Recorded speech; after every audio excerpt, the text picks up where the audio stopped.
അഗ്നിയുടെ phone ring ചെയ്തപ്പോഴാണ് അഗ്നിയും പാറുവും പരസ്പരം അകന്നത്. അവർക്ക് പരസ്പരം മുഖത്തേക്ക് നോക്കാൻ കഴിയുന്നുണ്ടായിരുന്നില്ല. അഗ്നി വേഗം പുറത്തേക്കിറങ്ങി. അയ്യോ മഹാദേവ, ഞാനിപ്പോൾ എന്താ ചെയ്തേ? അഗ്നി സാറ് അങ്ങനെ ചെയ്തപ്പോൾ എന്താ ഞാൻ തടുക്കാതിരുന്നേ? ഞാനും അത് ആസ്വദിച്ചിരുന്നു. ഞാനും അതിന് വിധേയമായി. എന്താ ഇതൊക്കെ? അയാൾ എന്നെക്കുറിച്ച് എന്ത് കരുതി കാണും? ഓരോന്ന് ആലോചിച്ചപ്പോൾ പാറുവിനാകെ ദേഷ്യം തോന്നി. അതും അവളോട് തന്നെ. അവളോട് ഞാൻ എന്താ ചെയ്തേ? ഒന്ന് പേടിപ്പിക്കണമെന്ന് കരുതിയുള്ളൂ. പക്ഷേ അവൾ അടുത്ത് കണ്ടപ്പോൾ കൺട്രോൾ പോയി. അവൾ എന്താ കരുതിയിരിക്കുക? എന്നാലും എല്ലാ സ്ത്രീകളെയും കാണുമ്പോൾ തോന്നുന്ന വികാരമല്ല അവളെ കാണുമ്പോൾ. എന്തൊക്കെയാ ഇത് എന്ന് ആലോചിച്ച് നിന്നപ്പോൾ വീണ്ടും അവൻ്റെ ഫോൺ റിംഗ് ചെയ്തു. ഹലോ ആദി, എല്ലാം ഓക്കെ അല്ലേ?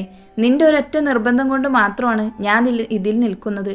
ഇല്ലെങ്കിൽ ഒരു ഉപ്പിൽ തീരുന്ന പരിപാടിയുള്ളൂ. അറിയാം, പക്ഷേ ഞാൻ നിന്റെ കൂടെ വേണമെന്ന് നീ ആഗ്രഹിക്കുന്നുണ്ടെങ്കിൽ നീ ഇത് ചെയ്തേ പറ്റൂ അഗ്നി എന്നും പറഞ്ഞ് ആദി ഫോൺ വെച്ചു.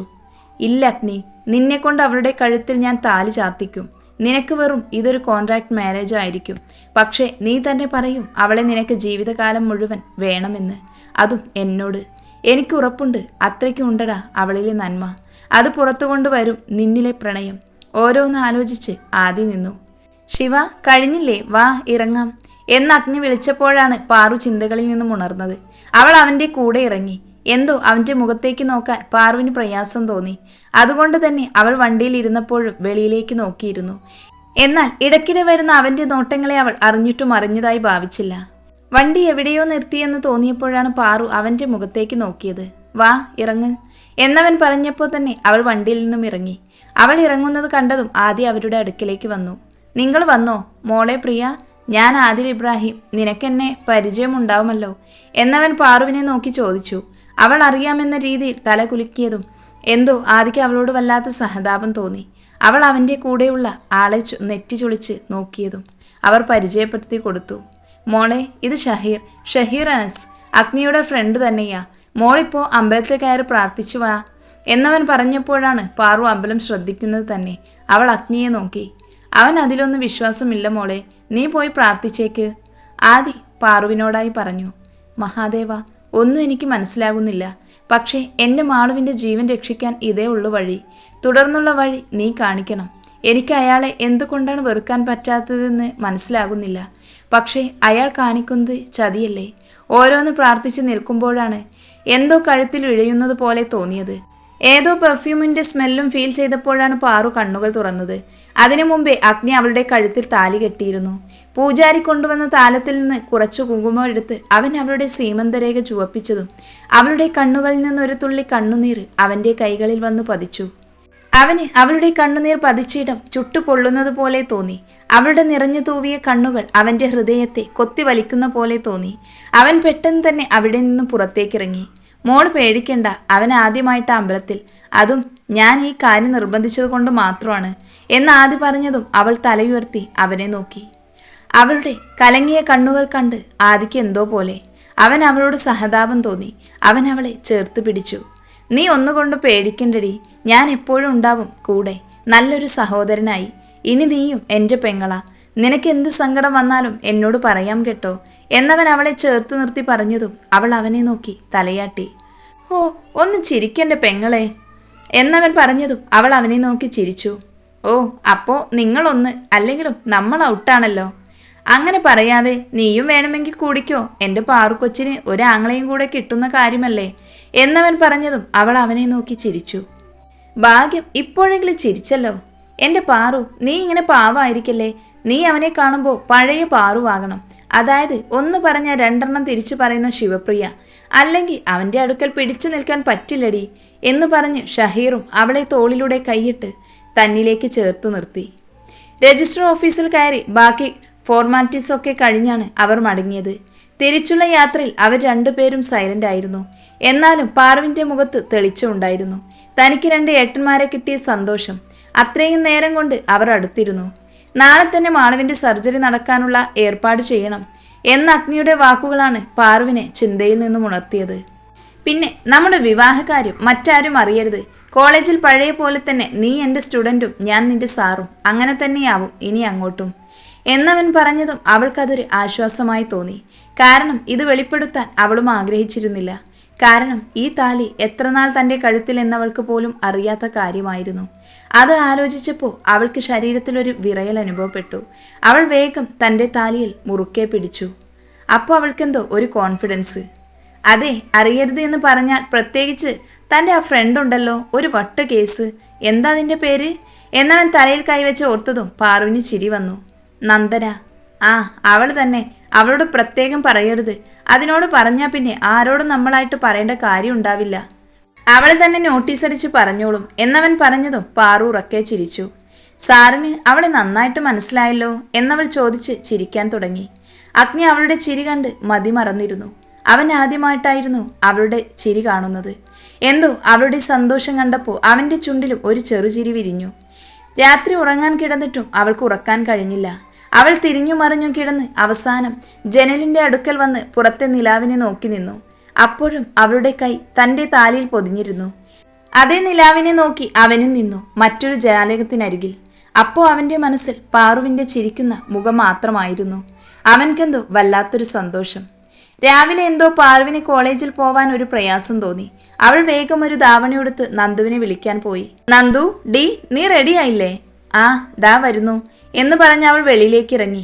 അവളെ കണ്ടതും പാറു അന്തം വിട്ട് നിന്നുപോയി. ഡി നന്ദു, ഇത് നീ തന്നെയാണോ?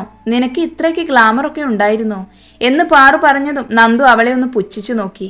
വാ പോകാം എന്നും പറഞ്ഞ് മുമ്പിലേക്ക് നടന്നു. അവളുടെ നടത്തത്തിൻ്റെ സ്പീഡ് കണ്ടപ്പോൾ തന്നെ മനസ്സിലായി ആള് നല്ല കലിപ്പനാണെന്ന്. ഷോ, ഇതെന്ത് പറ്റി എന്നവൾ ആലോചിച്ച് നിന്നതും അവൾ ശാരദേച്ചിയെ കണ്ടപ്പോൾ അങ്ങോട്ടേക്ക് പോയി. ചേച്ചി, എന്ത് നന്ദുവിന് പറ്റിയത്? അറിയില്ല പാഴുമോളെ, രാവിലെ അമ്പലത്തിൽ പോയി വന്നപ്പോൾ തൊട്ട് ഈ കലിപ്പ് മുഖമാണ്. എന്ത് ചോദിച്ചാലും ഒരു ദേഷ്യം. ഇന്ന് പിറന്നാളായതുകൊണ്ട് അവൾ രക്ഷപ്പെട്ടു. ഇല്ലെങ്കിൽ ഈ സ്വഭാവത്തിന് എൻ്റെ കയ്യിൽ നിന്ന് ചട്ടകം കൊണ്ട് ഒന്ന് കിട്ടേണ്ട നേരം കഴിഞ്ഞു എന്ന് ശാരദ പറഞ്ഞതും, അയ്യോ പിറന്നാൾ, ഞാൻ മറന്നുപോയി. അപ്പം ശരിയിട്ട് ശാരദേച്ചി, ഈവനിങ്ങിന് പാക്കലാം എന്ന് പറഞ്ഞ് അവൾ നന്ദുവിൻ്റെ പിന്നാലെ ഓടി. അപ്പോൾ അവൾക്ക് മനസ്സിലായി എന്തിനാണ് നന്ദുവിന് ദേഷ്യമെന്ന്. എല്ലാ ദിവസവും അവൾ ആദ്യം വിഷ് ചെയ്യുന്ന വ്യക്തി ഞാനാണ്. പക്ഷെ ഇന്നലെ ഞാൻ ആ കാര്യം മറന്നു. അതാ ഇന്ന് ഇത്രയ്ക്ക് ദേഷ്യം. എങ്ങനെ മറക്കാതിരിക്കും? ഇന്നലെ മൊത്തം അഗ്നിസാറിനെ കുറിച്ചായിരുന്നു ചിന്ത. എന്തോ മാളുവിൻ്റെ സർജറി നാളെ തന്നെ നടത്താമെന്നും ആരോ ഒരാൾ സ്പോൺസർ ചെയ്തു എന്ന് ചേച്ചി സന്തോഷത്തോടെ വിളിച്ചു പറഞ്ഞപ്പോൾ അയാളുടെല്ലാം ദേഷ്യം മാറി മറ്റെന്തോ വികാരം തന്നിൽ പൊതിയുന്നത് അവൾ അറിഞ്ഞു. പാറു ഓരോന്ന് ചിന്തിച്ച് അവർ കോളേജിലെത്തി. അപ്പോഴും നന്ദു അവളെ ഒന്ന് നോക്കുക പോലും ചെയ്തില്ല. ക്ലാസ്സിൽ കയറിയപ്പോൾ പാറു അവളോട് ഒരുപാട് സംസാരിക്കാൻ ശ്രമിച്ചു. പക്ഷേ നന്ദു അവളെ മൈൻഡ് ചെയ്യാതെ ഷാനിനോട് സംസാരിച്ചിരുന്നു. അതുകൂടെ കണ്ടതും പാറുവിന് തൻ്റെ സങ്കടം സഹിക്കാൻ കഴിഞ്ഞില്ല. അവൾ അവിടെ ഇരുന്ന് തൻ്റെ മുഖം കൈകൊണ്ട് പൊത്തി കരയാൻ തുടങ്ങി. ആരോ തന്നെ നോക്കുന്ന പോലെ തോന്നിയപ്പോഴാണ് പാറു തലയുയർത്തി നോക്കിയത്. മുന്നിൽ കൈയും കെട്ടി തന്നെ നോക്കിയിരിക്കുന്ന നന്ദുവിനെ കണ്ടതും പാറു അവളെ കെട്ടിപ്പിടിച്ച് കരഞ്ഞു. സോറി നന്ദു, ഞാൻ ശരിക്കും മറന്നു പോയതാടി. എന്തു വേണമെങ്കിലും ചെയ്യാടി, പക്ഷേ മിണ്ടാതെ മാത്രം ഇരിക്കല്ലേ എന്ന് പറഞ്ഞ് അവൾ പൊട്ടി പൊട്ടി കരഞ്ഞു. എടി സോറി പാറു, നിനക്ക് ഇത്രയും സങ്കടമാവുമെന്ന് ഞാൻ ഓർത്തില്ലടി. ഞാൻ നീ വിളിക്കാത്തതിലൊന്ന് പിണങ്ങിയിരിക്കാമെന്നേ കരുതിയുള്ളൂ. എനിക്കല്ലാതെ നിന്നോട് ദേഷ്യപ്പെടാൻ കഴിയുമോടി എന്നും പറഞ്ഞ് അവൾ പാറുവിൻ്റെ മുഖം ഉയർത്തി അവളുടെ കണ്ണുനീര് തുടച്ചു. ഓ, സെൻറ്റ് സീൻ കഴിഞ്ഞെങ്കിൽ നമുക്ക് ക്യാൻറ്റീൻ പോവാം. ഇന്നത്തെ ചിലവ് മൊത്തം നമ്മുടെ പിറന്നാൾ സുന്ദരിയുടെ വക എന്ന് ഷാനു പറഞ്ഞതും അവൾ സമ്മതിച്ച് നേരെ ക്യാൻറ്റീനിലേക്ക് വിട്ടു. എന്താടാ നിനക്കൊരു വെപ്രാളം? ഏയ് ഒന്നുമില്ല, നിനക്ക് തോന്നുന്നതാണ്. അല്ലെങ്കിൽ തന്നെ എനിക്കെന്ത് വെപ്രാളം എന്ന് ചോദിച്ച് അഗ്നി തൻ്റെ ജോലിയിൽ ഏർപ്പെട്ടു. എടാ കള്ള ഭർത്തു, നിനക്ക് നിന്റെ ഭാര്യയെ കാണണമെങ്കിൽ നീ പോയി കാണണം. അല്ലാതെ ഒരുമാതിരി മുട്ടയിടാനുള്ള കോഴിയെപ്പോലെ അങ്ങോട്ടും ഇങ്ങോട്ടും തിരിഞ്ഞ് എന്തു വാടേ ഇത് എന്ന് ആദി കളിയാക്കി ചോദിച്ചതും, ആര് പറഞ്ഞു ആദി എനിക്ക് അവളെ കാണാൻ മുട്ടി നിൽക്കുവാണെന്ന്? അല്ലെങ്കിൽ തന്നെ you know right, it is just contract marriage എന്ന് പറഞ്ഞ് അഗ്നി അവിടെ നിന്ന് വെളിയിലേക്ക് ഇറങ്ങി. എനിക്കറിയാം അഗ്നി, യു റിയലി ലവ് ഹെർ. പക്ഷേ നിന്റെ ഈഗോ അത് സമ്മതിച്ചു തരുന്നില്ല. But sure one day you will accept it എന്ന് പറഞ്ഞ് ചിരിച്ചവനും വെളിയിലേക്ക് നടന്നു. ഷോ, എന്നാലും അവളെ കാണാത്തോണ്ടായിരിക്കുമോ ഇനി തനിക്കിങ്ങനെ? എന്നാലും അത് എങ്ങനെ ആദിക്ക് മനസ്സിലായത്? എനിക്ക് തോന്നുന്ന പോലെ അവൾക്ക് തോന്നുന്നുണ്ടാവുമോ എന്ന് ചിന്തിച്ച് അഗ്നി പുറത്തു നിന്നു. പാറുവും നന്ദുവും സംസാരിക്കുന്നത് കണ്ടിരിക്കുകയായിരുന്നു ഷാനു. അവൾക്ക് ഇന്നലെ നന്ദു വിളിച്ച് പാറു വിഷ് ചെയ്തില്ല എന്ന് പറഞ്ഞ കാര്യം ഓർമ്മ വന്നു. അവൾക്ക് അവർ രണ്ടുപേരും ഒരു അത്ഭുതം പോലെ തോന്നി. ഇത്രയ്ക്ക് നല്ല ഫ്രണ്ട്സിനെ തനിക്കിനി കിട്ടില്ല എന്ന് ഷാനിന് അപ്പം തോന്നി. വാടി, ക്ലാസ്സിൽ പോകാം, രാഹുൽ സാറിൻ്റെ ക്ലാസ്സാണ്. അതെ അതെ, പുള്ളിക്ക് നമ്മുടെ പാറുവിനെ കണ്ടില്ലെങ്കിൽ പിന്നെ സങ്കടാവും. നിനക്ക് അയാളോടൊന്ന് യെസ് പറഞ്ഞൂടെ പാറു? പാവം, നിന്നെ എന്തോരം കഷ്ടപ്പെട്ട അയാൾ ക്ലാസ് എടുക്കുമ്പോൾ നോക്കുന്നത് എന്ന് പറഞ്ഞ് നന്ദു ആക്കി ചിരിച്ചു. ഡി മിണ്ടത് വാടി, നിനക്ക് വേണമെങ്കിൽ നീ കെട്ടിക്കോ അയാളെ, എനിക്കിനി എന്തായാലും വേണ്ട. അത് പറ്റില്ലല്ലോ മോളെ, അല്ലെങ്കിലും എറിയാൻ അറിയുന്നവൻ്റെ കയ്യിൽ വടികോട് കൊടുക്കില്ലല്ലോ. നന്ദു വിത്ത് സെൻറ്റി. അല്ല, നിനക്കിനി വേണ്ട എന്ന് ഉറപ്പിച്ച് പറയുമ്പോൾ നീ ഞങ്ങളറിയാണ്ട് ആരെങ്കിലും സെറ്റാക്കിയോ? അത് കേട്ടതും പാറു ഒന്ന് ഞെട്ടി. എനിക്കോ സെറ്റാവുകയോ? നീ ഒന്നും മിണ്ടാതിരുന്നേ ഷാനെ എന്ന് പറഞ്ഞ് പാറു തൻ്റെ പതർച്ച മറച്ചു വെച്ചു. ക്ലാസ്സിൽ കയറിയപ്പോൾ തന്നെ കണ്ടു പാറു തന്നിലേക്ക് നീളുന്ന രാഹുലിൻ്റെ നോട്ടം. പാറു, താൻ ഇന്നലത്തെ വർക്ക് കംപ്ലീറ്റ് ചെയ്തോ? രാഹുൽ പാറുവിനോടായി ചോദിച്ചു. യെസ് സർ എന്ന് പറഞ്ഞ് പാറു തൻ്റെ വർക്ക് അയാളെ കാണിച്ചു. It's correct. ഒരു കാര്യം ചെയ്യുക, താൻ തന്നെ ഇത് വന്ന് ബോർഡിൽ ചെയ്യുക. And others please copy it എന്ന് പറഞ്ഞ് അവൻ ലാസ്റ്റ് പോയി ചുമരിൽ ചാരി നിന്നു. പാറു എങ്ങനെയൊക്കെയോ ഏന്തി വലിഞ്ഞ് ബോർഡിൽ എഴുതാൻ തുടങ്ങി. കാര്യം പുള്ളിക്കാരത്തിക്ക് ഭയങ്കര ഹൈറ്റാ. അപ്പോൾ പിന്നെ ഏന്തി വലിയൽ തന്നെ ശരണം, അല്ലാതെ എന്ത് ചെയ്യാം. ഇതേ സമയം പാറുവിനെ ഒന്ന് കാണാമെന്ന് കരുതി അഗ്നി അതിലൂടെ നടന്നു പോകുമ്പോഴാണ് പാറു കഷ്ടപ്പെട്ട് ഏന്തി വലിഞ്ഞ് എഴുതുന്നത് കാണുന്നത്. ഇവളെന്തീ കാണിക്കുന്നേ? ആരാ ഇവളെ കൊണ്ട് ഇത് ചെയ്യിപ്പിക്കുന്നേ എന്ന് കരുതി അകത്തേക്ക് നോക്കി അഗ്നി കണ്ടു അവളെ തന്നെ ഒരു വശ്യമായ പുഞ്ചിരിയോടെ നോക്കി ചുമരിൽ ചാരി നിൽക്കുന്ന രാഹുലിനെ. അവൻ നോക്കുന്ന സ്ഥലത്തേക്ക് നോക്കിയപ്പോൾ അഗ്നി തൻ്റെ മുഷ്ടി ചുരുട്ടി പിടിച്ച് അവളുടെ അടുക്കലേക്ക് പാഞ്ഞു. പിറകിൽ തനിക്ക് പരിചിതമായ സ്മെൽ വന്നപ്പോൾ പാറു തിരിഞ്ഞു നോക്കാൻ നിന്നപ്പോഴേക്കും അവളുടെ കഴുത്തിൽ ഒരു ചുടുനിശ്വാസം പതിച്ചു. അതിൻ്റെ ഉടമയെ മനസ്സിലായതും അവളുടെ ശരീരം ഒന്ന് വിറച്ചു. തൻ്റെ നെഞ്ചിൽ തട്ടി നിൽക്കുന്ന ആ കുഞ്ഞു ശരീരം വിറച്ചത് അവൻ മനസ്സിലായതും അവൻ്റെ ചുണ്ടിൽ ഒരു കള്ളച്ചിരി വിരിഞ്ഞു. പിറകിലേക്ക് നോക്കണ്ട, ഈ അവർ കഴിഞ്ഞാലേ നീ ഉടനെ എൻ്റെ റൂമിലേക്ക് വരണം. പിന്നെ എത്തില്ലെങ്കിൽ എത്തില്ല എന്ന് പറയണം, അല്ലാതെ ഇത് കാണിച്ച് നടക്കരുത് എന്ന് പറഞ്ഞ് അവൻ അവളുടെ ഇടുപ്പിൽ പിടിച്ചതും അവളുടെ ശരീരത്തിലൂടെ ഒരു മിന്നൽ പിണർപ്പ് പാഞ്ഞ പോലെ തോന്നി അവൾക്ക്. ഇത് പറയുന്നതിനൊപ്പം തന്നെ അഗ്നി അവളുടെ കയ്യിൽ നിന്ന് ചോക്ക് വാങ്ങി ആ വർക്ക് കംപ്ലീറ്റ് ചെയ്തിരുന്നു. രാഹുൽ, ഇതിനേക്കാൾ ഈസി മെത്തേഡ് ഉണ്ടായിട്ടും why did you choose this? And students follow this method, it will be easy for you എന്നും പറഞ്ഞ് അവന് പുറത്തേക്ക് ഇറങ്ങാൻ നിൽക്കുമ്പോഴായിരുന്നു കിളി പോയി നിൽക്കുന്ന പാറുവിനെ അവൻ ശ്രദ്ധിച്ചത്. എന്താ ഭാര്യ, പോയിരിക്കടി സീറ്റിൽ എന്നവൻ അവൾക്ക് കേൾക്കാൻ പാകത്തിന് പറഞ്ഞതും അവൾ പോയ കിളികളെ ഒരുവിധം കൂട്ടിലാക്കി സീറ്റിലേക്ക് ഓടി. ഡാ, ഞാൻ ഇപ്പോൾ വരാം, എനിക്കൊന്ന് ലൈബ്രറി വരെ പോകണമായിരുന്നു, പാറു പറഞ്ഞു. എന്താടി നിനക്കിപ്പോൾ ഞങ്ങളെ കൂട്ടാതെ ഒരു പോക്ക്? ഇതിപ്പോൾ അടുപ്പിച്ചുണ്ടല്ലോ, എന്തെങ്കിലും കള്ളത്തരം ഉണ്ടോ? നന്ദുവിൻ്റെ ചോദ്യം കേട്ടതും പാറു ഒന്ന് ഞെട്ടിയെങ്കിലും അത് പുറത്ത് കാട്ടാതെ അവൾ പറഞ്ഞു. എന്ത് കള്ളത്തരം? നിനക്ക് അത്രയും സംശയമുണ്ടെങ്കിൽ നീയും കൂടെ വന്നോ എന്ന് പാറു പറഞ്ഞു. പക്ഷെ മനസ്സിൽ അവൾ വരരുതേ എന്ന് അവൾ ആത്മാർത്ഥമായി പ്രാർത്ഥിച്ചു. എന്ത് ലൈബ്രറിയിലേക്ക്? അതും ഈ ഞാന്? ഒന്ന് പോയടി, മനുഷ്യൻ ഇവിടെ ക്ലാസ്സിൽ കയറുന്നത് തന്നെ വളരെ ബുദ്ധിമുട്ടിയാണ്, അപ്പോഴാ ഒരു ലൈബ്രറി പോക്ക് എന്നും പറഞ്ഞ് നന്ദു ഷാനുവിൻ്റെ നേർക്ക് തിരിഞ്ഞു. നീ എൻ്റെ കൂടെ ഉണ്ടെങ്കിൽ വാ, ഇല്ലെങ്കിൽ നിന്റെ ഇക്കാൻക്ക് മെസ്സേജ് നോക്കിയിരുന്നോ എന്നും പറഞ്ഞ് നന്ദു പുറത്തേക്ക് പോയി. അവളുടെ കൂടെ ഷാനും പോയി. ഹൗ ഭാഗ്യം, ഞാനും അവൾ വരരുത് എന്ന് കരുതി തന്നെയാ ലൈബ്രറി എന്ന് പറഞ്ഞത്. പെണ്ണിനല്ലെങ്കിൽ തന്നെ ബുക്ക് അലർജിയാണ്, അതുകൊണ്ട് വരില്ല എന്നൊരു ഉറപ്പ് തോന്നി. ഓരോന്ന് ആലോചിച്ച് അവൾ അഗ്നിയുടെ അടുക്കലേക്ക് നടന്നു. എന്തൊക്കെയാ തനിക്ക് അവളോട് ഇങ്ങനെയൊക്കെ തോന്നുന്നേ? അവൾ ആ രാഹുൽ നോക്കിയപ്പോൾ സഹിക്കാൻ കഴിഞ്ഞില്ല. അത് അവളോട് പറയാൻ വേണ്ടിയിട്ടാണ് അടുത്തേക്ക് പോയത്. പക്ഷേ എൻ്റെ സാന്നിധ്യത്തിൽ അവളുടെ ശരീരത്തിലുണ്ടായ മാറ്റങ്ങൾ അവളുടെ ഇടുപ്പിൽ തൊടണമെന്ന് വിചാരിച്ചതല്ല. പക്ഷെ തൊട്ടപ്പോൾ എന്തോ അവളെ എന്നിലേക്ക് വലിക്കുന്നത് പോലെ. എന്തർത്ഥത്തിലാണ് ഞാൻ അവളെ ഭാര്യ എന്ന് വിളിച്ചത്? അവൾ എന്ത് കരുതി കാണും? അവളിപ്പോൾ വരുമായിരിക്കും, വേഗം മുങ്ങുന്നതാണ് നല്ലത്. എന്തോ അവളെ ഫേസ് ചെയ്യാനൊരു ബുദ്ധിമുട്ട് പോലെ എന്നും ചിന്തിച്ച് അവൻ തൻ്റെ ഫോണെടുത്ത് വെളിയിലേക്ക് ഇറങ്ങാൻ ഡോറ് തുറന്നതും പാറു ഉള്ളിലേക്ക് കയറി വന്നതും ഒരുമിച്ചായിരുന്നു. അവൾ വന്നത് അപ്രതീക്ഷമായി ഇടിച്ചതും അഗ്നിയുടെ ബാലൻസ് തെറ്റി രണ്ടുപേരും താഴേക്ക് വീണു. വീണ വീഴ്ചയിൽ പാറുവിൻ്റെ ചുണ്ട് അവൻ്റെ കഴുത്തിൽ തട്ടി. അവളുടെ ചുണ്ടുകളുടെ ചൂട് ശരീരത്തിലേറ്റതും അവൻ്റെ ശരീരത്തിൽ എന്തോ തരിപ്പ് പോലെ തോന്നി അവന്. അവളുടെ ശരീരത്തിലെ മൃദുലത അവന് മറ്റേതോ ലോകത്തെത്തിച്ച പോലെ തോന്നി. അവൻ അവളുടെ ഇടുപ്പിലൂടെ കൈ ചുറ്റി അവളെ വീണ്ടും തന്നിലേക്ക് അടുപ്പിച്ചു. അവൻ്റെ ബലിഷ്ഠമായ കൈകൾ തൻ്റെ നഗ്നമായ ഇടുപ്പിൽ അമർന്നതും അവളൊന്ന് പിടഞ്ഞു ഞെട്ടി അവൻ്റെ മുഖത്തേക്ക് നോക്കി. അവളുടെ അത്ഭുതമൂറുന്ന കണ്ണുകളും ചുവപ്പാർന്ന മൂക്കിൻ തുമ്പും അവളുടെ വിറയാർന്ന അധരങ്ങളും അവനിലെ പുരുഷനെ ചൂടുപിടിപ്പിച്ചു. അവൻ തൻ്റെ ചുണ്ട് അവളുടെ അധരങ്ങളുമായി കോർക്കാൻ അവളിലേക്ക് അടുത്തതും അവൾ എന്തോ ഓർത്ത പോലെ പെട്ടെന്ന് അവനെ തള്ളിമാറ്റി എഴുന്നേറ്റ് നിന്നു. അപ്പോഴാണ് അഗ്നിക്കും താൻ എന്താ ചെയ്യാൻ തുനിഞ്ഞത് എന്ന ബോധമുണ്ടായത്. അവൻ വേഗം എഴുന്നേറ്റ് അവളിൽ നിന്നും അകന്നു നിന്നു. അവൻ എന്തോ അവളെ നോക്കാൻ ഒരു പ്രയാസം തോന്നിയെങ്കിലും അത് മറച്ചു പിടിച്ചു. ഓക്കെ. ശിവ, താൻ എന്തിനാ ഇപ്പോൾ ഇങ്ങോട്ടേക്ക് വന്നത്? അത് സാറ് തന്നെയല്ലേ വരാൻ പറഞ്ഞത്? അയ്യോ, അത് ശരിയാണല്ലോ, ഞാൻ തന്നെയല്ലേ അവളോട് വരാൻ പറഞ്ഞത്. പക്ഷേ അഗ്നി മനസ്സിലായി ഓർത്തു. ആ, അത് ശരിയാണല്ലോ, ഞാനല്ലേ നിന്നോട് വരാൻ പറഞ്ഞേ. അത് എന്തിനാണെന്നറിയോ എന്നും പറഞ്ഞ് അവൻ അവളുടെ അടുക്കലേക്ക് നടന്നു. എന്നിട്ട് അവൻ അവളുടെ ധാവണിക്കിടയിലൂടെ കാണുന്ന വയറിലേക്ക് ചൂണ്ടി.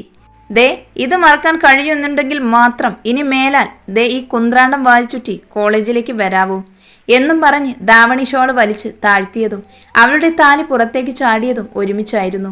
അത് കണ്ടതും അവനെന്തോ വല്ലാത്ത ചങ്ക് പിടയുന്നത് പോലെ തോന്നി. ഡി പുല്ല്, ഇത് ഇട്ടുകൊണ്ട് എന്തിനാടി കോളേജിലേക്ക് വന്നത്? ആരെങ്കിലും കണ്ടാലോ? അതോ ഇനി എല്ലാവരും അറിയട്ടെ എന്ന് കരുതി ഇട്ടതാണോ? കോളേജിന്റെ ഓണറുടെ ഭാര്യ എന്ന് പറഞ്ഞ് വിലസാലോ? അല്ലെങ്കിലും നിന്നെ പോലെയുള്ള മിഡിൽ ക്ലാസ് പെണ്ണുങ്ങനെയൊക്കെ ചിന്തിക്കൂ. പിന്നെ ഇത് ഇട്ടുകൊണ്ട് നടന്നാലൊന്നും നീ സ്ഥിരമായി എൻ്റെ ജീവിതത്തിൽ കടിച്ചു തൂങ്ങാമെന്ന് കരുതണ്ട. You know right, it is just a contract marriage and it will be over when your little belly is occupied by my blood എന്നും പറഞ്ഞ് അവൻ കാറ്റുപോലെ പുറത്തേക്ക് പോയി. ഇതെല്ലാം കേട്ട് പാറു ആകെ തകർന്നവളെ പോലെ അവിടെ ഒരു നിമിഷം നിന്നുപോയി. താഴേക്ക് ഊർന്നിരുന്നു. ഇല്ല, ഞാൻ അങ്ങനെയൊന്നും കരുതിയില്ല. താലിയിട്ടത് എന്ന് പറയണമെന്നുണ്ടായിരുന്നുവെങ്കിലും അവൻ്റെ വാക്കുകളുടെ മൂർച്ചയിൽ ഒന്നും പറയാൻ പറ്റിയില്ല. എന്നാലും സാർ എന്നെക്കുറിച്ച് ഇങ്ങനെയാണോ കരുതിയിരിക്കുന്നത് എന്ന് ആലോചിച്ചതും അവൾക്ക് അവളോട് തന്നെ പുച്ഛം തോന്നി. എന്നാൽ ഇതെല്ലാം കണ്ടുകൊണ്ട് നിന്ന അവൻ്റെ മുഖം ദേഷ്യത്താൽ വലിഞ്ഞു മുറുകി. ഇല്ല പ്രിയ, നിന്നെ ഞാൻ ആർക്കും വിട്ടുകൊടുക്കില്ല. നിന്നെ എനിക്ക് വേണം എന്നും പറഞ്ഞ് അവൻ അവിടെ നിന്നും പോയി. ഇതേ സമയം, ഇവളെ കാണാനില്ലല്ലോ, ഇവളിത് എവിടെ പോയി കിടക്കുക? ഓ, ഇവിടെ ഒരുത്തി ഏതു നേരവും ചാറ്റിങ്ങാ, ചോദിച്ച പറയും ഇക്കയാണെന്ന് എന്നും പറഞ്ഞ് നന്ദു ഷാനുവിൻ്റെ അടുക്കലേക്ക് നടന്നു. ഡി, നീ ഇത് ആരുടെ സൊള്ളുന്നേ? കുറെ നേരമായല്ലോ. എടി, ഇതെൻ്റെ ഇക്കയാ. എടി പൂതനെ, നീ നേരത്തെയും ഇത് തന്നെയല്ലേ പറഞ്ഞത്? എടി, അത് ഇക്കു, എന്നെ കെട്ടാൻ പോകുന്ന ആള്. ഇത് ഇക്ക, എൻ്റെ ബ്രദറ്. ഓഹോ, അങ്ങനെയാണോ? എന്നാ നീ സൊള്ളിക്കോ. ഞാനേ ആ പാറുവിനെ ഒന്ന് നോക്കിയിട്ട് വരാം. ഇവളിതെന്താ ലൈബ്രറി കിടന്നുറങ്ങിയോ എന്നും പറഞ്ഞ് അവൾ ലൈബ്രറിയിലേക്ക് വിട്ടു. എൻ്റെ പടച്ചോനെ, ഇവളെങ്ങാനും സത്യം അറിഞ്ഞാ എൻ്റെ മയ്യത്ത് ഓളെടുക്കും എന്ന് തോന്നുന്നേ. അല്ലാ, ഇജ്ജെന്നെ കാക്കണേ എന്ന് ഷാനു അവൾ പോയ വഴിയെ നോക്കി പ്രാർത്ഥിച്ചു. ഓ, എന്തോരു ബുക്കാ, ഇതൊക്കെ വായിക്കുന്നവരെ സമ്മതിക്കണം. എന്താ ഇവിടെ ആരും ഇല്ലാത്തേ? എല്ലാവരും നന്നായോ? ബെല്ലടിച്ചപ്പോൾ തന്നെ ക്ലാസ്സിൽ കയറാൻ. ഇനി ആ പാറു ഇത് എവിടെയാണോ എന്തോ? എനിക്ക് ഈ ബുക്കൊക്കെ കണ്ടിട്ട് എന്തോ ഒരു വിമ്മിഷ്ടം എന്ന് ഓരോന്ന് ചിന്തിച്ച് അവൾ ഉള്ളിലേക്ക് കയറി നോക്കാൻ തുടങ്ങി. ഇവിടെ പാറു പോയിട്ട് ഒരു പൂച്ചക്കുഞ്ഞു പോലും ഇല്ലല്ലോ. അതും ചിന്തിച്ച് അവൾ ലാസ്റ്റ് ഷെൽഫിന്റെ അടുത്തെത്തി. എന്നാലും ഇത് എന്താണാവോ ചിതലടിക്കാത്തേ? എൻ്റെ ബുക്കൊക്കെ ചിലപ്പോൾ ചിതലടിക്കാറുണ്ടല്ലോ. അവരെന്തെങ്കിലും മരുന്നടിക്കുന്നുണ്ടാവും എന്നവൾ പറഞ്ഞതും ആരോ അവളെ വലിച്ച് ഷെൽഫിന്റെ ഇടയിൽ നിർത്തിയതും ഒരുമിച്ചായിരുന്നു. ഇപ്പോൾ അവൾ ഉള്ളിലായതുകൊണ്ട് വേറെ ആർക്കും അവൾ അവിടെ നിൽക്കുന്നത് കാണാൻ കഴിയുമായിരുന്നില്ല. പെട്ടെന്ന് അവളുടെ പുറം കഴുത്തിൽ ഒരു ചുടുനിശ്വാസം തട്ടിയതും അവൾ ഉച്ചയുണ്ടാക്കാൻ വായ തുറന്നു. പക്ഷേ അപ്പോൾ തന്നെ ഒരു ബലിഷ്ഠമായ കൈകൾ അവളുടെ വാ പൊത്തിയിരുന്നു. ഡി, ബുക്ക് വാങ്ങി ടേബിളിൽ വെച്ച് പിന്നീട് നീ ഫൈനൽ എക്സാമിനല്ലേ അത് തൊടുന്നത്. അപ്പോൾ അത് ചിലപ്പോൾ ചിതലൊക്കെ അടിക്കും എന്ന് അയാൾ അവളുടെ ചെവിയിൽ പറഞ്ഞതും അവൻ്റെ താടിയും മീശയും തട്ടി അവളൊന്ന് ഏങ്ങിപ്പോയിരുന്നു. എന്നാലും ആരായിരിക്കും ഇയാള്? ഇത്ര കറക്റ്റായിട്ട് കാര്യം പറഞ്ഞല്ലോ എന്ന് കരുതി അവൾ കുതറിയതും അവൻ അവളെ തിരിച്ച് അവൻക്ക് നേരെ നിർത്തി. യു, നിങ്ങളോ? അതെ, ഞാൻ തന്നെ, ആദിൽ ഇബ്രാഹിം. ഡോ, തനിക്ക് നാണമില്ലേ പഠിപ്പിക്കുന്ന കുട്ടിയെ കയറി പിടിക്കാൻ? അതിന് ഞാൻ നിന്നെ പഠിപ്പിക്കുന്നുണ്ടോ? പിന്നെ നിന്റെ പിറന്നാളല്ലേ, അപ്പോൾ ഒന്ന് വിഷ് ചെയ്യാമെന്ന് കരുതി. എൻ്റെ പിറന്നാൾ എങ്ങനെ ഇയാൾക്കറിയാം? അതൊക്കെ അറിഞ്ഞു. പിന്നെ ഇയാളെന്നോ? ഡി, മര്യാദയ്ക്ക് ഇക്കു എന്ന് വിളിച്ചോണ്ടി, അല്ലെങ്കിൽ ഉണ്ടല്ലോ. ഇക്കുന്നോ? അതും നിങ്ങളെയോ? എന്ത് കാര്യത്തിന്? അതും ഏതു വകയിൽ? ഇയാൾ എന്നത് ഞാൻ ഇക്കു എന്ന് മാറ്റേണ്ടത്? നിന്നെ കെട്ടാൻ പോകുന്നവൻ എന്ന നിലയിൽ, നിന്റെ കുഞ്ഞുങ്ങളുടെ വാപ്പച്ചി എന്ന നിലയിൽ. ആദ്യ വിത്ത് കള്ളച്ചിരി. അയ്യടാ, എനിക്കൊന്നും വേണ്ട നിങ്ങളെ. പിന്നെ ഞാൻ ഇക്കു എന്ന് വിളിക്കുകയുമില്ല. നീ വിളിക്കും. അയ്യോ, പ്രശ്നമായോ? ഇയാളുടെ ദേഷ്യം കാണുമ്പോൾ പേടിയാകുന്നു. എന്നാലും ഞാൻ എന്തിന് ഇയാളെ ഇക്കു എന്ന് വിളിക്കണം? നോ, ഞാൻ വിളിക്കില്ല. നീ വിളിക്കും, ഇല്ലെങ്കിൽ ഞാൻ വിളിപ്പിക്കും എന്നും പറഞ്ഞ് ആദ്യം അവളെ ഇടുപ്പിലൂടെ വരിഞ്ഞു മുറുക്കി തന്നിലേക്ക് അടുപ്പിച്ചു. അവൻ്റെ ശരീരത്തിലേക്ക് അടുപ്പിച്ചതും നന്ദുവിൻ്റെ ഹൃദയം അതിവേഗത്തിൽ മിടിക്കാൻ തുടങ്ങി. ഇനി എന്ത് എന്ന് നന്ദു അവനെ തലയുയർത്തി നോക്കിയതും അവൻ അവളുടെ അതിരങ്ങളെ കവർന്നതും ഒരുമിച്ചായിരുന്നു. ആദ്യം അവളുടെ ഇരു ചുണ്ടുകൾ മാറി മാറി നുണഞ്ഞു. നന്ദു എതിർപ്പുകൾ വിട്ട് അതിൽ ലയിച്ച് കണ്ണുകൾ അടച്ച് അവന് വിധേയമായി നിന്നു. അവന്റെ കൈകൾ ഇടുപ്പിൽ നിന്നും വയറിലേക്ക് അരിച്ച് അവിടെ തന്റെ വിരലുകളാൽ തഴുകി. നാഭിച്ചുഴിയിൽ വിരൽ അമർത്തിയതും അവളൊന്ന് ഏങ്ങിക്കൊണ്ട് ഉയർന്നു പൊങ്ങി. പെട്ടെന്ന് അവൾ ബോധം വന്നതുപോലെ കണ്ണുകൾ വലിച്ചു തുറന്ന് അവനെ പിന്നിലേക്ക് തള്ളി. അപ്രത്യക്ഷമായ തള്ളലായതുകൊണ്ട് അവൻ പിറകോട്ടൊന്ന് വേച്ചു പോയെങ്കിലും അതേ സ്പീഡിൽ തന്നെ അവളിലേക്ക് അടുത്തു. നിന്നെ ഈ സാരിയിൽ കണ്ടപ്പോൾ തന്നെ കൺട്രോൾ പോയതാ. പിന്നെ ഇത്രയ്ക്ക് അടുത്തുകൂടി നിന്നപ്പോൾ പറയണ്ടല്ലോ, പറ്റിപ്പോയി, നീ ക്ഷമി എന്നവൻ പറഞ്ഞു തീരലും കൊടുത്തു നന്ദു അവന്റെ കരണം നോക്കി ഒരെണ്ണം. അടി കിട്ടിയ കവിളിൽ കൈവച്ച് ഒരു കള്ളച്ചിരിയോടെ ആദ്യം നന്ദുവിനെ നോക്കിയപ്പോൾ കണ്ടു പെണ്ണ് കലങ്ങിയ കണ്ണുകളുമായി തന്നെ ഉറ്റുനോക്കി നിൽക്കുന്നത്. എന്തോ ആ കാഴ്ച അവന്റെ ഹൃദയത്തെ വല്ലാതെ ഉലച്ചു. പോകാൻ നിന്ന് അവളെ വയറിലൂടെ ചുറ്റിപ്പിടിച്ച് തന്നിലേക്ക് അടുപ്പിച്ച് അവളുടെ തോളിൽ തലവെച്ചു. അപ്രതീക്ഷിതമായ നീക്കമായതിനാൽ അവളൊന്ന് വിറച്ചു. അവന്റെ ചുടുനിശ്വാസം ശരീരത്തിൽ തട്ടുമ്പോൾ എന്തോ പറഞ്ഞറിയിക്കാൻ പറ്റാത്ത അനുഭൂതി അവളെ പൊതിയുന്നത് പോലെ തോന്നി അവൾക്ക്. നീ എന്നെ അടിച്ചാലും എനിക്കൊരു കുഴപ്പവുമില്ല. പിന്നെ നിന്നെ കിസ് ചെയ്തത് നീ എൻ്റെ പെണ്ണ് എന്ന ഉത്തമ ബോധ്യമുള്ളത് കൊണ്ടാ. ഇനി നിനക്ക് അത് ഇഷ്ടമായില്ലെങ്കിൽ തിരിച്ചു തന്നേക്ക്. പിന്നെ ഇന്നെൻ്റെ പെണ്ണിൻ്റെ ബർത്ത്ഡേ അല്ലേ, അപ്പോൾ many more happy returns of the day എന്നും പറഞ്ഞ് അവളുടെ കവിളിൽ ഒരു മുത്തവും കൊടുത്ത് അവൻ അവിടെ നിന്നും അവളെ വിട്ടുപോയി. എന്നാൽ നന്ദു ആകെ ഞെട്ടിത്തരിച്ച് നിൽക്കുകയാണ്. അവൾക്ക് അവൻ്റെ ചൂട് ഇപ്പോഴും തൻ്റെ തോളിലുള്ളതുപോലെ തോന്നി. ബെല്ലിൻ്റെ സൗണ്ടാണ് അവളെ ചിന്തകളിൽ നിന്നും ഉണർത്തിയത്. അവൾ പെട്ടെന്ന് ക്ലാസ്സിലേക്ക് പോയി. ഇതേ സമയം സൗണ്ട് കേട്ടാണ് പാറു ക്ലാസ്സിലേക്ക് നടന്നത്. നന്ദു വന്ന് സീറ്റിലിരുന്ന് തല താഴ്ത്തി ബെഞ്ചിൽ കിടന്നു. ഡീ നന്ദു, എന്തു പറ്റി? എന്താ നിന്റെ കണ്ണുമുഖവും വല്ലാണ്ടിരിക്കുന്നേ? ഒന്നുമില്ലടി, ഒരു ചെറിയ തലവേദന, ഞാനൊന്ന് കുറച്ചു നേരം കിടക്കട്ടെ. ഇതേ സമയം പാറുവും ക്ലാസ്സിലേക്ക് കയറി. അവളും കിടന്നു. ഷാനു ചോദിച്ചപ്പോൾ അവളും തലവേദന എന്ന് പറഞ്ഞു. ഷെടാ, ഇതെന്താ രണ്ടുപേർക്കും ഒരുമിച്ച് തലവേദനയോ എന്നും പറഞ്ഞ് അവൾ തൻ്റെ ഫോണെടുത്ത് മെസ്സേജ് അയക്കൽ തുടങ്ങി. അവൾ എന്നെക്കുറിച്ച് എന്ത് കരുതി കാണും? ഞാൻ എന്തിനാ അവളോട് ഇത്രയ്ക്കും ദേഷ്യപ്പെട്ടത്? ആ താലി കണ്ടപ്പോൾ തന്നെ എൻ്റെ കൺട്രോള് പോയി. പിന്നെ പറഞ്ഞതൊന്നും വേണമെന്ന് കരുതിയല്ല. അല്ലെങ്കിലും എന്തിനാ എനിക്ക് സെൻറ്റിമെൻസൊക്കെ? വെറുതെയാണ്. താലിയും പ്രണയവും ഒക്കെ വെറുതെ. ഓരോന്ന് ചിന്തിച്ച് അവൻ തൻ്റെ ഗസ്റ്റ് ഹൗസിലുള്ള തൻ്റെ റൂമിൽ ബാൽക്കണിയിലിരുന്ന് ഡ്രിങ്ക്സ് സിപ്പ് ചെയ്തുകൊണ്ടിരുന്നു. കോളേജ് വിട്ടപ്പോൾ തന്നെ പാറുവും നന്ദുവും ഭയങ്കര മൗനത്തിലായിരുന്നു. നന്ദു, നീ വരുന്നില്ലേ ഹോസ്പിറ്റലിലേക്ക്? ഇന്നല്ലേ മാളുവിൻ്റെ ഓപ്പറേഷൻ? ഞാൻ അങ്ങോട്ടാ.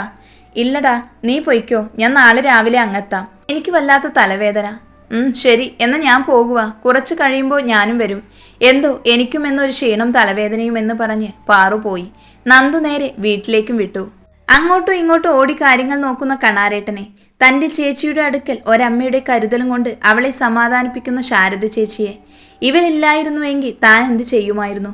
തൻ്റെ അമ്മ പോയതിനു ശേഷം താൻ സന്തോഷിച്ചിട്ടുണ്ട് എങ്കിൽ അതിലൊരു പങ്ക് ഇവർക്കും കൂടെ ഉള്ളതല്ലേ? ഓരോന്ന് ചിന്തിച്ച് അവൾ അവിടെ തന്നെ നിന്നുപോയിരുന്നു.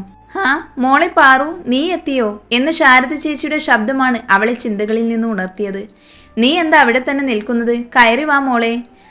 ഇപ്പോഴെങ്കിലും കണ്ടല്ലോ, ഞാൻ എത്ര നേരമായി അവിടെ നിൽക്കുന്നു. അല്ലെങ്കിലും നമ്മളെ ആർക്കും വേണ്ടല്ലോ എന്നും പറഞ്ഞ് പാറു ചിണുങ്ങി. ആര് പറഞ്ഞു ആർക്കും വേണ്ടെന്ന്? നീ ഞങ്ങളുടെ ചുന്ദരി പാറു അല്ലേ എന്നും പറഞ്ഞ് കണാരൻ അവളുടെ തലയിൽ തലോടി.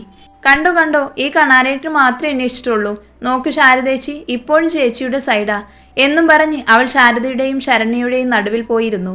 നീ ഞങ്ങളുടെ പൊന്നുമോളല്ലേടി എന്നും പറഞ്ഞു ശരണ്യ അവളുടെ കവളിൽ അമർത്തിയൊരു ഉമ്മ കൊടുത്തു. അത് എൻ്റെ പാറുവാണ്. എവിടുന്ന ഈ ശബ്ദം? മാലൂസേ എന്നും പറഞ്ഞ് തിരിഞ്ഞതും അവിടെ രണ്ട് കണ്ണുകളും പുറത്തേക്ക് തള്ളും വിധം കണ്ണു മിഴിച്ച് നിന്നുപോയി. എങ്ങനെ തള്ളാതിരിക്കും? അവിടെ അഗ്നിയുണ്ട് മാളുവിനെ എടുത്തു നിൽക്കുന്നു, അതും ചിരിച്ചുകൊണ്ട്. അവൻ്റെ ചിരി കണ്ടിട്ടാണ് പാറുവിൻ്റെ അന്തിച്ചു നിൽപ്പ്. പാവം കൊച്ച്, ഇനി എന്തെല്ലാം കാണാൻ കിടക്കുന്നു. അതെ, മോൾക്ക് വല്ലതും കൊടുക്കാൻ പറഞ്ഞതല്ലേ, താൻ കൊടുക്ക്. ഞാൻ ഫോർമാലിറ്റീസൊക്കെ ചെക്ക് ചെയ്തിട്ട് വരാം എന്നും പറഞ്ഞ് അവൻ മോളെ പാറുവിൻ്റെ കയ്യിൽ ഏൽപ്പിച്ചു. നീ എന്നെ ചീത്താക്കിയോ അടങ്ങും അല്ലേ ഭാര്യയെ? മര്യാദയ്ക്ക് സാരി ഉടുക്കടി എന്ന് അവൾ മാത്രം കേൾക്കാൻ പാകത്തിന് അവൻ പറഞ്ഞു. എന്നാൽ പാറു അവൻ്റെ ഭാര്യ വിളിയിൽ ഷോക്കായി നിൽക്കുകയായിരുന്നു. അവൾ വേഗം ചുറ്റും നോക്കി. ആരും കണ്ടില്ല എന്ന് കണ്ടപ്പോൾ അവൾ നീട്ടി ശ്വാസം വിട്ട് മോളെ ശരണ്യയുടെ കയ്യിൽ കൊടുത്ത് ദാവണി ഷോള് നീങ്ങി വയറ് കാണുന്നുണ്ടായിരുന്നു. അത് ശരിയാക്കി പുറത്തേക്ക് പോകാൻ നിന്നപ്പോൾ, മോളെ, അതാണ് അഗ്നിദേവ്. ആ സാറാണ് നമ്മുടെ മാളുവിൻ്റെ ഓപ്പറേഷൻ നോക്കുന്നത്. മാളുവിൻ്റെ തുടർന്നുള്ള ചിലവും അദ്ദേഹം നോക്കാമെന്ന് പറഞ്ഞിട്ടുണ്ട്. നല്ല ആളാ. അതെ, കല്യാണം കഴിഞ്ഞു എന്നാ ഞാൻ ചോദിച്ചപ്പോൾ പറഞ്ഞത്. പിന്നെ ഭാര്യയാണത്രേ. നമ്മുടെ കൊച്ചിൻ്റെ കാര്യം സാറോട് പറഞ്ഞത്. ആ കുട്ടി ആദ്യമായിട്ട് ചോദിച്ച കാര്യവും ഇതാണല്ലോ. എന്തായാലും ഒരു ദിവസം ഭാര്യയെയും കൂട്ടി വരാമെന്ന് പറഞ്ഞിട്ടുണ്ട്. ഇത് കേട്ടതും പാറു ആകെ വല്ലാതായി. ഇവർ പറയുന്നത് ആള് ഞാൻ തന്നെയാണ് എന്ന് ഇവളോട് എങ്ങനെ പറയും? പറഞ്ഞാൽ കോൺട്രാക്ട് മാരേജ് എന്നൊക്കെ അവർക്ക് ഉൾക്കൊള്ളാൻ കഴിയുമോ? ഡി, നീ ഇതെന്താ ആലോചിച്ച് നിൽക്കുക? നന്ദു വന്നില്ലേ? ഇല്ല, അവൾ വന്നിട്ടില്ല. അവൾക്ക് എന്തോ സുഖമില്ല. ഞാനിത് കഴിഞ്ഞിട്ട് വേഗം അങ്ങോട്ടേക്ക് പോകും. എന്ന് ശാരദ കൊച്ച് ബേജാറാകേണ്ടട്ടോ എന്ന് പറഞ്ഞു പാറു ശാരദയുടെ കവിളിൽ നുള്ളി. എന്നാൽ ഇതെല്ലാം കേട്ടുകൊണ്ട് നിന്ന ഒരു ജോഡി കണ്ണുകൾ തിളങ്ങിയിരുന്നു.